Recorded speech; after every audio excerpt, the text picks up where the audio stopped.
95% of man's total cultural history involves the making of stone tools. The very first stone tools were nothing more than tools of opportunity. This is where a sharp stone was given a couple of whacks,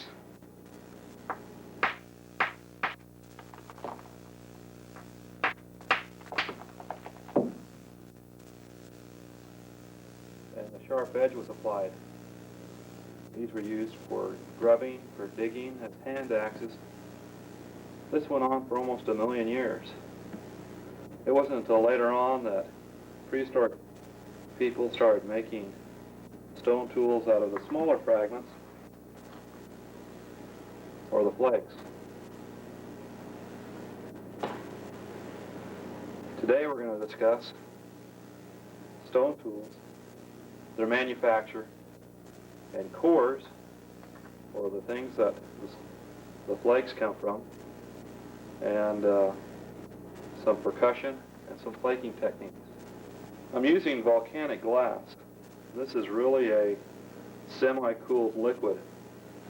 If we were to go to another planet and put this on the planet's surface that had a little bit more gravity and came back, say, in a couple hundred years, it would be just a puddle. As glass, it's constantly flowing. In old window panes, the glass is always thicker at the bottom than at the top because for years it's been flowing downwards. As a semi-cooled liquid, volcanic glass also has a rind on it. This rind has a property where it's actually like rusting. It's hydrating. Archaeologists can measure this rind by measuring it thin sections in microns and then computing how thick it is and actually telling the age of when the artifact was made. Also, archaeologists are able to tell from which sources the obsidian was derived. Trace elements in the obsidian, rare earths, actually fingerprint the flow from which the obsidians come from. In the Middle East, obsidian has been traced from the Mediterranean into Asia. Here in the United States, we're able to trace obsidian coming from Yellowstone to approximately St. Louis. Obsidian and volcanic glass isn't all that the ancient peoples made tools from, such as agates. The crystals are so small they are microscopic, and these were used also for stone tools. Tools made from obsidian are the sharpest tools known to man. They rival even surgical steel. I'll try to take a few flakes off this. First of all, the cortex has to be removed.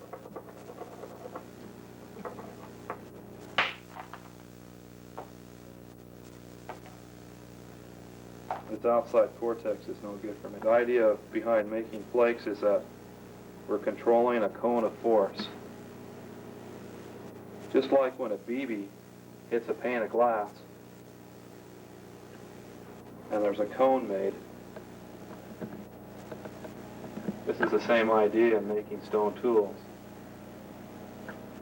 This is called a conchoidal fracture, or a shell-like fracture. By controlling this cone, we're able to make flakes and other stone tools. So, preparing the striking platform.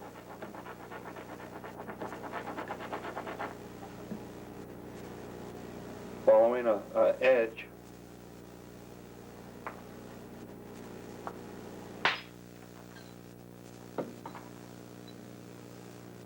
And drawing off a flake.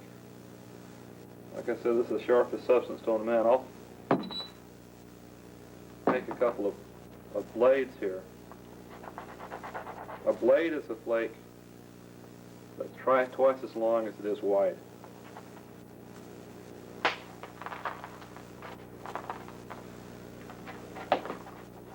I must be wearing a leather chap here.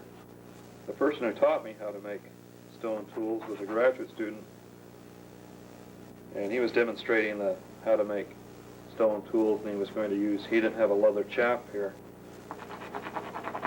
And he struck the core wrong and drove a 6-inch flake right through the calf of his leg, right through his thigh. And I had to take him to the hospital and get it taken out. He never did make stone tools after that.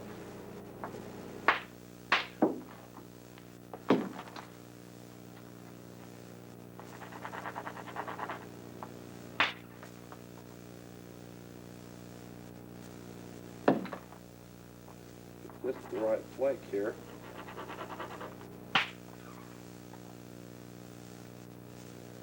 Show you how sharp it is. I always sit down when I've been giving these demonstrations because my arm is all shaved up here.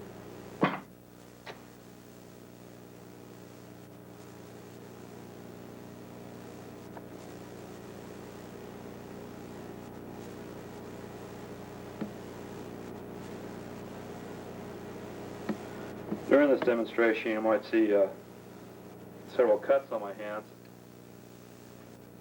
Something that can't be avoided. The edge on this flake is only 10 molecules thick. It can't stand a lot of wear and tear, but it's disposable.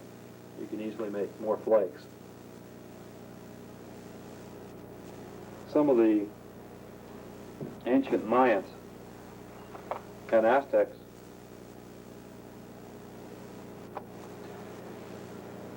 made flakes that were long surgical scalpels. Here they'd be able to use these for minor surgeries and for human sacrifice. They're also very, very sharp.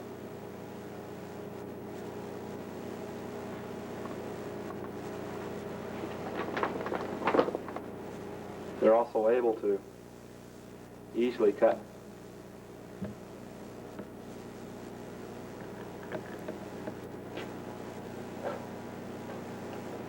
leather and skins.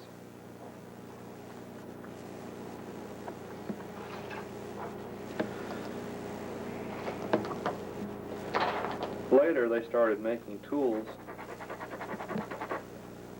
off of the flakes from the cores.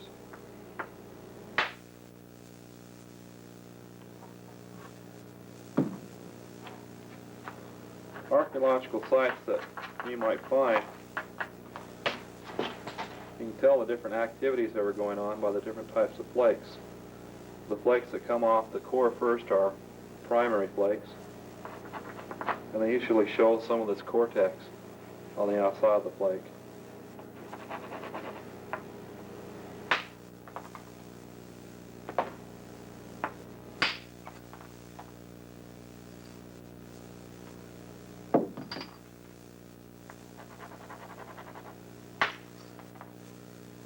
Several flakes and then choose, there's a couple good ones, the ones that best will suit the tool we need.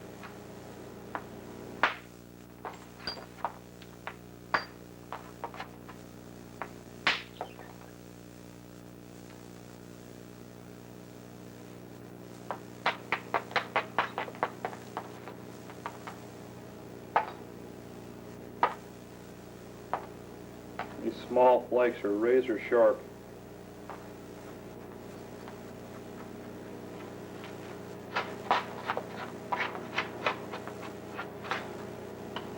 Different tribes, different people had several prohibitions that the Flintknapper or maker of stone tools would observe. Some of them were not speaking. I find it hard to talk and make stone tools at the same time. There's another good flake.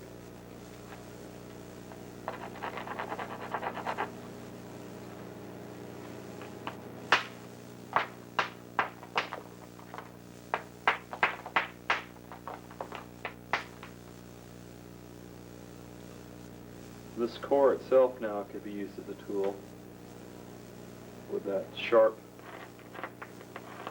edge on this side and a back side here. So take a couple of flakes. This method with the hammerstone is called a direct percussion method. Hammerstones were something special that the craftsman kept. They weren't discarded. You don't usually find them in quarries, but you find them after they've been worn out in trash piles, bins, things like that. Hammerstone can last half a lifetime.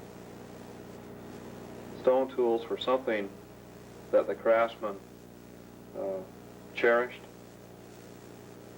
In one place, found a prehistoric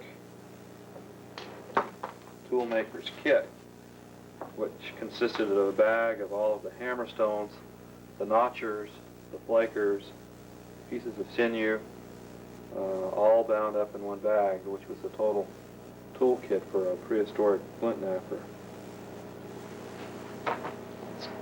The other method I'll show you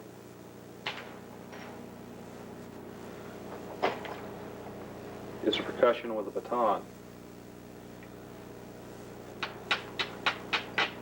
I always like to rough up the edges here so I don't get cut.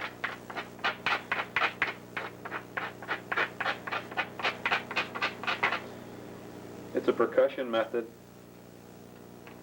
where the flakes are smaller and more controlled.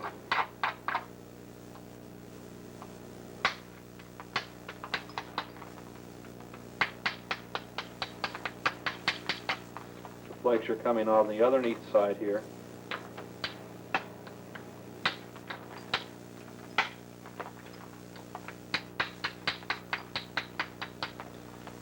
Over the years of doing this, I've built up a callus here, right on my thigh.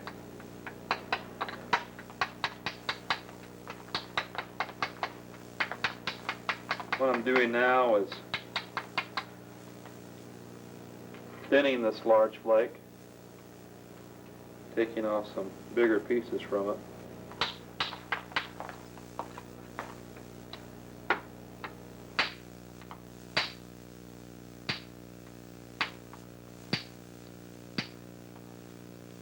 Thinning it so that the pieces I take from it will make it flatter.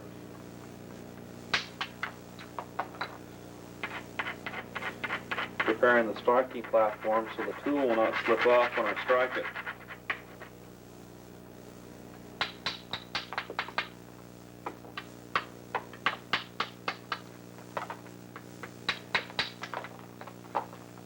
Going round and round in a pattern.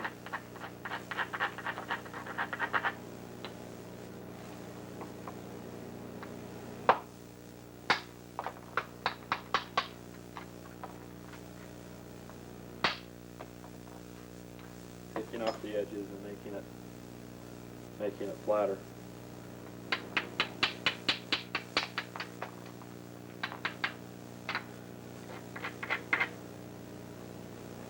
Early North American Indians would use obsidians and cherts. Later, after contact in historic times, when actual bottle glass was available, some arrowheads were made out of it. I always hear the old story of the telegraph lines being down between here and Fort Defiance. A lot of times the Indians were throwing rocks at the insulators to get the bottle glass and making arrowheads out of it. In recent historic times, the Aborigines in Australia were still making stone tools, and the government had a hard time keeping the insulators up in the outback. The Aborigines would take rocks and throw them at the insulators. The government later solved the problem by dumping loads of bottle glass at the bottom of the power poles. Making it thinner, removing the flakes, preparing the edge.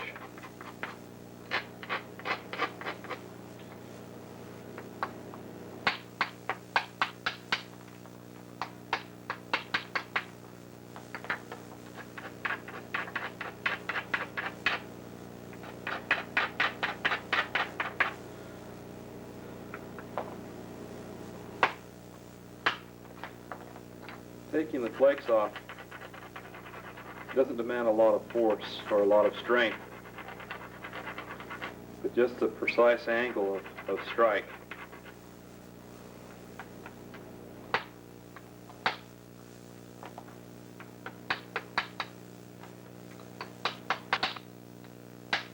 The prehistoric peoples did not carry around the big chunks of obsidian, but these small little preforms where they'd take it out to about this size right here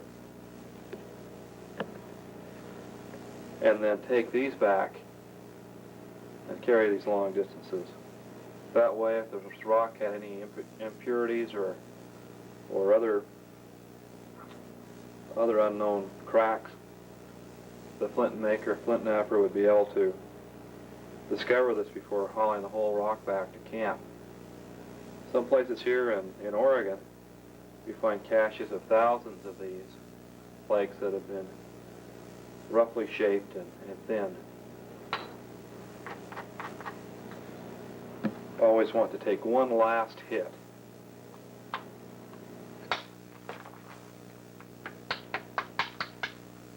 A little bit more thinning here.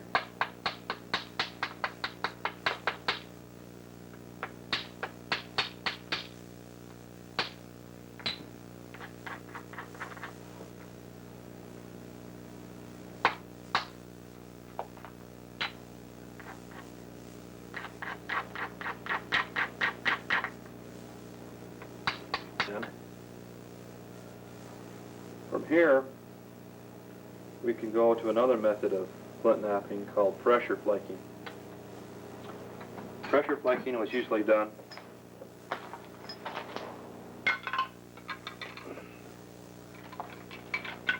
with antlers.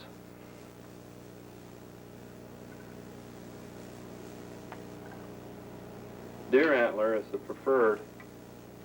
It's denser than elk or antelope. And the idea is to still control that cone of force, but instead of striking it by applying pressure to the edge and going down,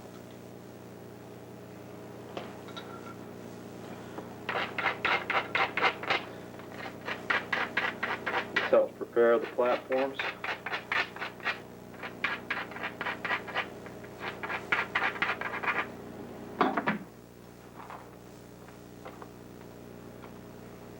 And the idea is to press down and in at the same time, taking flakes off the bottom of the piece.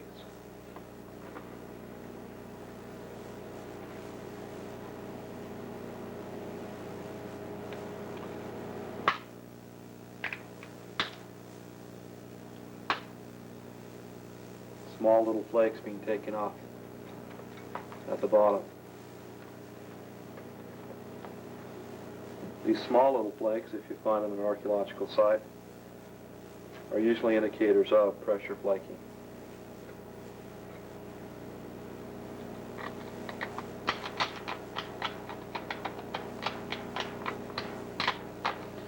There's been a recent revival in making stone tools. Around the turn of the century, it was a lost art. Much of our information about stone tool manufacture comes from observing one of the last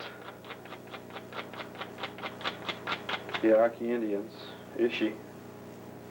Ishi was in the chaparral with his family when, around the turn of the century, a group of government surveyors came through and they found what they thought was his abandoned campsite. He and his family were out foraging, and they took some souvenirs, which was Ishi's toolkit, baskets, practically all that the family owned. And they came back and saw that all of their tools and baskets had been stolen.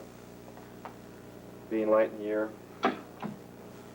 most of the family just reserved themselves to die. Ishi wandered down the chaparral to a corral and leaned up against a fence post and was prepared to die. The rancher found him, contacted Dr. Al Krober, and Krober studied the way that Ishi made arrowheads and other stone tools, and from those experiments, much of our knowledge about stone tool manufacture came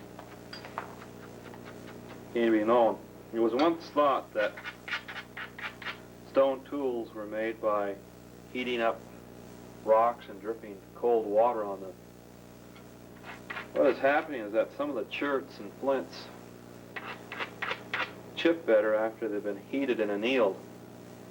And Indians would place the nodules and flakes under a fire for a few days and anneal them in the warm sands underneath the fire, then take them back out and they'd chip easier. When the colonists saw this, they thought that they were dripping cold water on hot rocks. But just like adding cold water to hot iron, most of the time it results in explosion of the piece.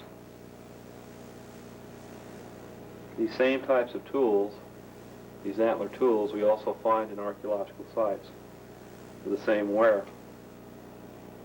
Rather than have a point on the antler, it's desirable to have it flattened or truncated.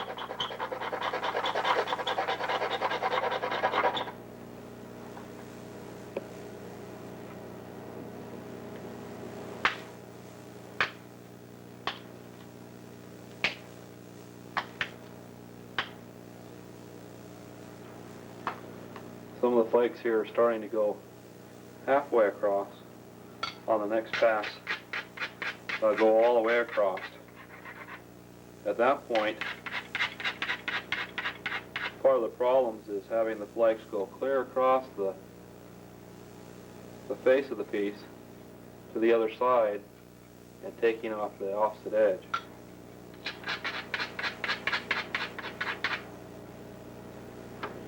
The recent revival in stone tool manufacture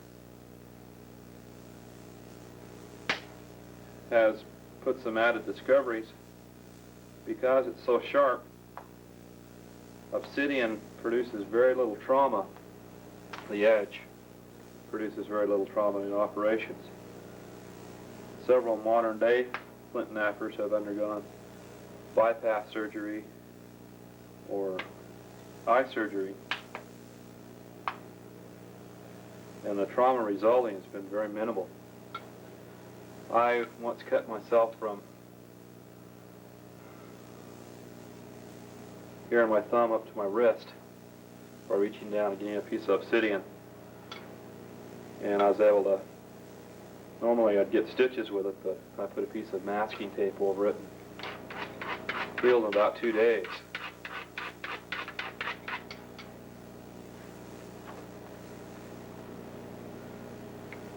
Take one more line of flakes off the bottom edge here.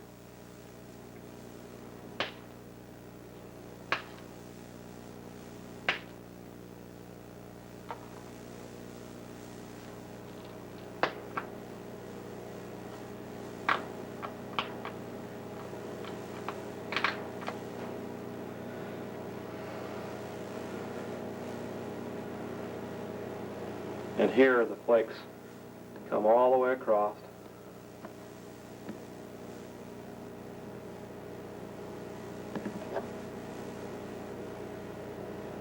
All the way across the piece. And the notches are made with a real flattened antler or piece of rib. pressed against the side of the artifact.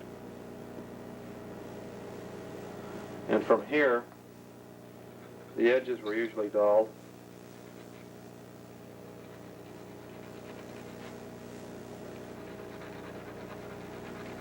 Before mounting with a piece of tin. In summary,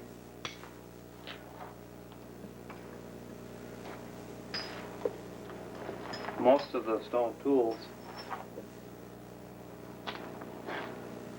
were core tools or large flake tools. Later, pressure methods were able to make smaller artifacts that could then be placed that would hold an edge longer. I've been doing this for around 15 years. You can learn the principles in a few hours. After that, all it is then is practice.